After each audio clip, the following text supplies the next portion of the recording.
नाम ही देखें तो कहीं दिल्ली की याद आती है, जहाँ जहाँ जहाँ झंड या चंड हाँ है ना, इस तरह हाँ के लफ्ज़ों का इस्तेमाल होता है। फुकरे की बात कर लें या विक्की डोनर की बात कर लें, ट्रेंड सा शुरू हो गया है जहाँ दिल्ली को सेंटर रख के या दिल्ली की ज़बान को सेंटर रख के फिल्में बनाई जा रही हैं। अगर आपकी फिल्म की बात करें, किस तरह से जुदा होगी जो अब तक ऑडियंस देख चुकी है? नहीं, अगर हम देखें पिछले 50-60 सालों में जो हमने जितनी फिल्में बनाई हैं वो बॉम्बे बेस्ड बनाई हैं। तो उसका इसका मतलब ये तो नहीं कि वो ट्रेंड चल रहा था वो।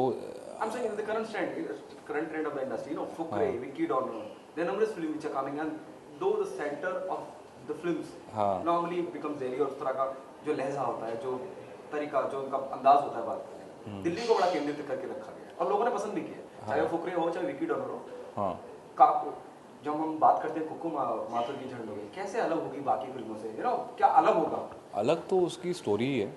और जहाँ तक दिल्ली बेस का सवाल है तो वो वो स्टोरी डिक्टेट करती है कि कहाँ पे है। तो जब मैंने लिखा तो मुझे बहुत ही लैंग्वेज बेस्ड फिल्म बनानी थी। बहुत ही सिंपल सी चीज़ है, जैसे आप दिल्ली में कहीं जाइए, अभी लैंग्वेज बेस्ड ह्यूमर क्या होता है, किसी को अगर पूछेंगे कि ये सड़क कहाँ जा रही है तो बोलेगा भैया सड़क तो यहीं है यार, आपको जाना पड़ेगा जहाँ जाना है। तो ये इस तरह का जो ह्यूमर है ये सिर्फ आपको नॉर्थ इंडिया में मिलता है। And I was very clear that I wanted to make a language-based film, which has a humor in its own dialogues, its own language, and uh, as compared to other films that are based in Delhi, this is a very small town, middle class kind of a humor that it's there. It's not Delhi belly because that will be too upmarket and you know. So ये जो लोग हैं अभी, बहुत ही एक example देता हूँ जैसे फिल्म के अंदर कि अगर किसी के घर में कुछ खुशी मनानी होती है तो बोलते हैं चलो पनीर बना लो। ये इस तरह का ह्यूमर अभी कहाँ किसको समझ आएगा, वो कहाँ बेस्ड होगा, वो उसी हिसाब से हमने फिल्म को बेस किया। ओके, कहीं पोस्टर पे लिखा हुआ है हाँ dummy text present now Balaji motion हाँ। कर, इफ यू कैन, अच्छा, ये पुराना लगा था उन्होंने। If you can tell us something about it. नहीं, ये डमी टेक्स्ट तो उन्होंने, Balaji is always been involve with this film from the beginning.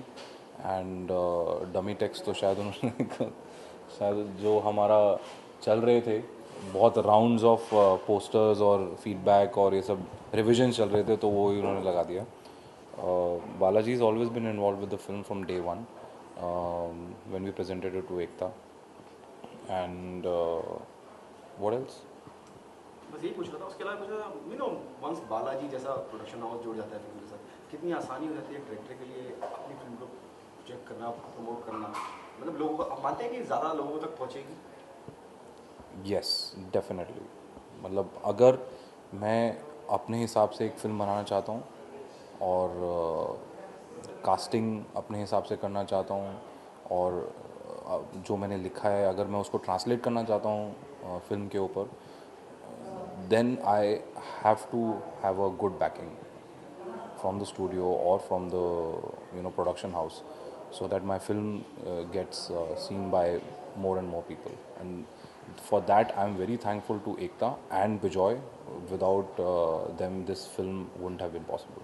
Okay, फिर मैं पूछूंगा सिमरन कौर मुंडी की तो बात करेंगे, आपकी फिल्म को अगर आप नाम देना चाहेंगे, पता है रोम कॉम है, थ्रिलर है, सस्पेंस है, एक्शन ड्रामा है, हाँ, क्या कहना चाहेंगे?